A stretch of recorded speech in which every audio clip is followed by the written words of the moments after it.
Will you be alright getting that to your room? Yeah. Sure? Okay then, I'll see you tomorrow. Goodbye. We part ways and I return to my room. Piles of papers sit upon my desk begging to be completed. With the entire ruckus of the last week, I barely had any time to catch up. I tried to keep up with my studies while I was in the hospital, but some of the stuff I've never seen before, even back in my old school. Totally unprepared, I pop the top on a can of drink and get to work. This would be the best time for me to whip out my can and open it, but unfortunately, due to unforeseen circumstances, I do not have a can present that is not already open. I do apologise. I know this has really upset all the viewers. I'll make it up to you, I promise. And with that, we go to this screen. Katawa Shoujo. The days are really starting to heat up.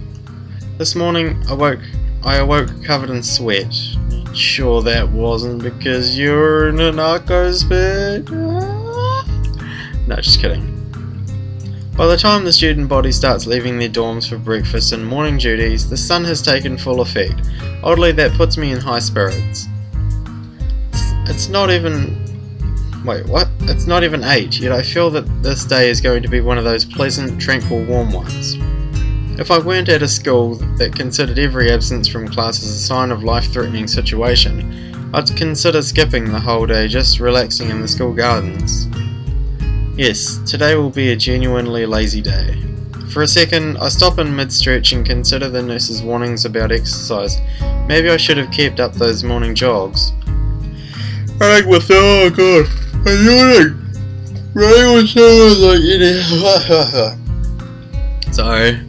running with someone like Emmy might have been a little testing, but if I worked at my own pace...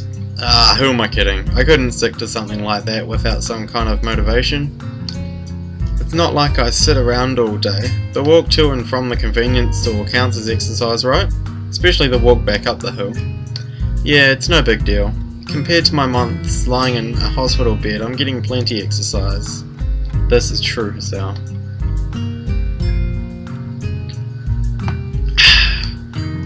It seems that I'm not the only... It seems that I'm not alone in my appreciation of the day. Nearly every member of the class is glancing through the window and into the tantalizing sky. Even the steadfast Shizune seems to lack her usual vigor for schoolwork. Misha, as brazen as ever, has even unbuttoned the top buttons of her shawl and is fanning herself with a notebook.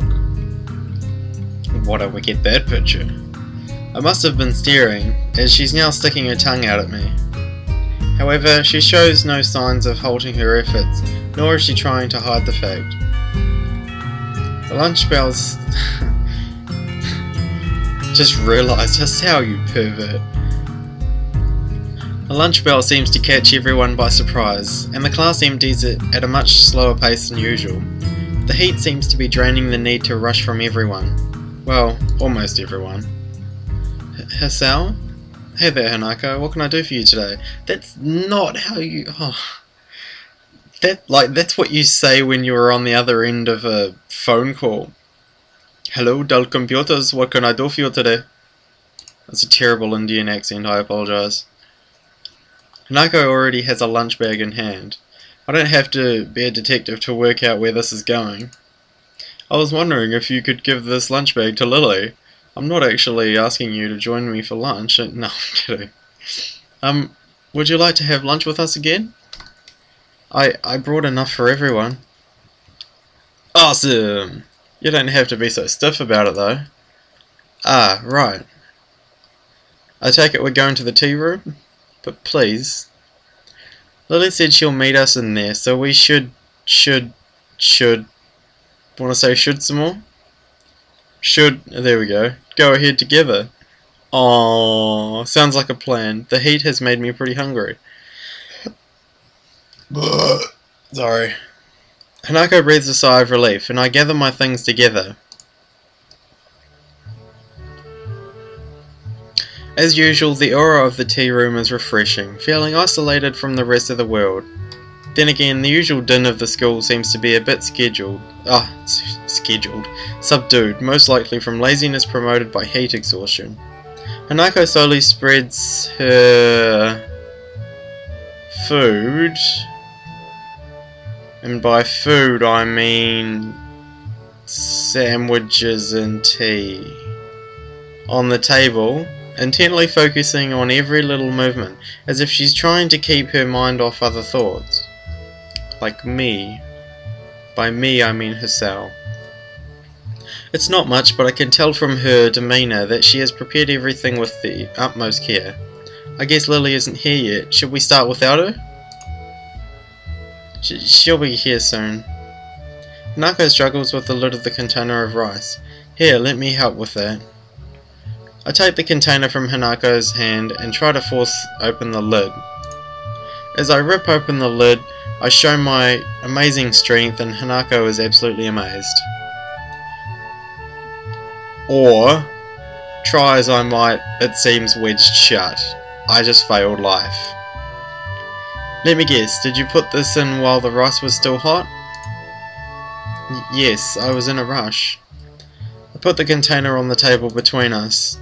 I thought so. It looks like this is wedged shut. We'll need some hot water to get it open. But that could be a pain in here. We'd get water everywhere. Well, in that case, how about I contribute to today's meal? Lily storms in. At the door, Lily smiles while holding up a bag stocked with various buns and bread rolls. I can't help but do the same. Since you two had a change of plans because of me, I thought I would bring a little something. Well, we were going to have a romantic lunch together, but then you decided to join up. No, I'm kidding. Thanks, Lily. Here, let me get that for you. With a little guidance, Lily's bread assortment joins Hanako's riceless platter. I hastily make some tea to complete this picture. The picture. Well, I'm looking forward to this. As I take a bite, I notice Hanako trying her hardest to not look like she's looking at me. It's nothing special, but then again I can't really complain. I'm pretty lazy when it comes to cooking for myself. Not bad. I guess this is made with the stuff you bought yesterday? Yes. Hanako's eyes shout at me, begging for some kind of feedback. Well, it was clearly worth it. Thanks, Hanako. Yeah, that's my boy, Hisao. That's what you say right there. Well, it was... Oh, I just said that. I wanted to show you this after yesterday. After you doubted me yesterday. It's okay. I was just a little surprised at the stuff you were buying. Hanako's always liked to experiment when it comes to food. I think it's good. Most of the time. Bro. While Lily's smile doesn't waver, the slight change in her tone tells me that things have not gone so well in the past. And it's not like Hanako has made as many people to sample her cooking. Hang on. Was Lily waiting for me to go first? She didn't start eating until I said it was alright. Her cheeky grin tells me that this was a deliberate action on her part. I'll have to try to work out how to get one over her in the future. I'll make up for this. Well, it's good, and that's all that counts, right? Right. Lily, satisfied at not being the first to sample Hanako's creation, begins to consume the food in front of her. I find myself staring as I watch her chopsticks gently touch the plate, their tips delicately poking and tracing to quickly ascertain the positions of the food as she dexterously picks it up. That was a really long and detailed explanation of she picked up the food. Oh god. One might think she were a child playing with her food if not for the situation, though she does it with such care and thoughtlessness that it's obvious that it is simply how she eats this kind of meal. Not wanting to miss out, I start filling up myself. Hanako takes a different approach, waiting until Lily and I have our hands clear before quickly snatching up her share. Before long, the containers are empty, save for the still shut rice container. Thank you, Hanako. That was filling. No, thank you for the bread. Yes, it would have been a disaster if not for that. Wow, okay. You're both welcome. But now, I must be getting back. It's far too easy to be late after eating here. Yeah, I see what you mean. I think we'll just clean up here and then head off. Well then, good day. Good day. Lily leaves, her cane tapping away down the quiet hallway. Hanako and I quickly pack our things and stay seated, waiting for the bell. Together we stare out the window and into the endless azure sky. If it weren't for the pealing of the bells, I would have sworn that time had stopped. The urge to skip classes rises in my gut. I shoot a glance at Hanako, who shows no sign of moving either. Not just yet. The interval between the warning bells and the end of lunch bells passes in the blink of an eye. See, you have to think of the consequences here. Now, on one side, the bell's already gone, but you're having an intimate time with Hanako looking out the window. You're both looking out the window, right? But, on the other hand, since the bell's already gone and everyone else is already at class, when you and Hanako walk in together, that's going to send a lot of suspicion to everyone in class, and then you're basically fucked, because it's high school and people are relentless in high school. We really should go. People will freak out and start a search party if we skip. It's not exactly what I was thinking, but you catch my drift. Hanako sighs. You're right. Slowly she rises to her feet and I follow suit. Silently we make our way up the old stairs to the 3rd floor and then to our classroom. At the door I take point and open the door ahead of Hanako, bowing my head down in apology in advance. I'm sorry we're late, teacher. I am greeted not by stern words nor by an angered instruction to take my seat, but simply by the silence created by 15 or so students trying not to laugh. Mateo Evertardi has yet to arrive. However, the fact that Hanako and I have arrived together is blatantly obvious. See? That right there. That's what I told you. That's the consequences. Pfft. Pwah. Make that about 14 students trying and 1 student failing. Pwah. The lovers return. Wahahaha. Yeah, thanks. You can calm down now. I step through the door and realise that Hanako is firmly pressed against my back, hiding herself from the class. With my steps coming closer to my desk, she eventually breaks from me and stiffly walks to her own.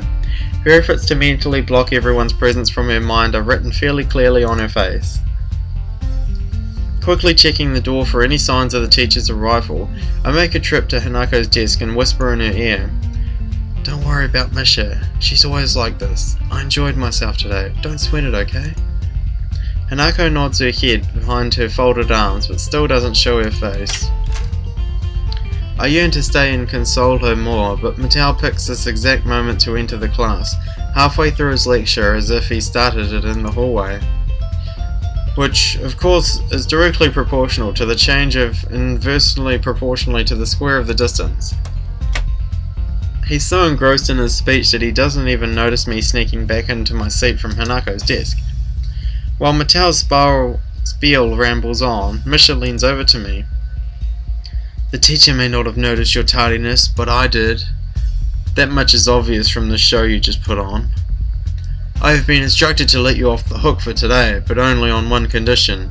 Oh, and what would that be? You have to help us this afternoon. I crane my neck to look over Misha's shoulder. Shizune is conveniently not making eye contact with me. Fine, just for today. I've already told you I'm not joining the council, remember? Of course. Doing so could be considered. She looks down at her notebook, obviously looking for her place in her script. Under duress, and hence would be against regulations. How very strange of you to be considerate of the regulations now. Things should be done by the book. It's just that the book hasn't been written for every situation, so there are times when it can be ignored. And yet you two wonder why no one else wants to be in the student council. Thank God. After poking her tongue out at me, Misha returns to her workbook and we battle our way through the latter half of the school day. Before I can even stand up, Misha and Shizune have placed their hands on both my shoulders. Hey, I said I'd help out, damn. This is just insurance, Hisao. Insurance. Hisao? Hanako timidly tries to leave the room by circling around us, and I suddenly realise that this may be the one chance to escape. Oh, hey Hanako, what's up? ... Hey, what makes you think you've got time to chat? Shut the fuck up. Oh, relax, this won't take long. Sorry Hanako, you were saying? I was going to the library and I thought... Hanako's thumbs dance around each other and her eyes flit around the room, looking everywhere but at us. Sorry Hanako, but Hisao has to come with us. He's got work to do, like fucking hell. ... Oh, but you can help too if you'd like. Doubt it. Don't you dare say yes. So how about it, Hisao? I've already done enough work for the council. I said I'd help, but I forget I already made plans. Besides, I helped out more than my fair share last week, didn't I? I promise I'll make it up to you some other time. Shizune and Misha release their grip on me and have a long, deep and silent conversation. Well, you have a point there. To be honest, we were only going to spend the rest of the budget on cakes. So, if you're not there, it works out better. More cakes for us. Wahahaha! Shizune about faces and marches out the door, and Misha skips out after her. Well, that was a lot easier than I thought it was going to be. Last week those two were like bloodhounds or prison guards. I need a drink. Running low on drink. Or maybe prison guards bred from bloodhounds. Or maybe bloodhounds bred from prison... No, wait, that's... No. Okay. I can't believe I just thought that, let alone saying it out loud. I think I need to move away from Kenji. That's a brilliant idea.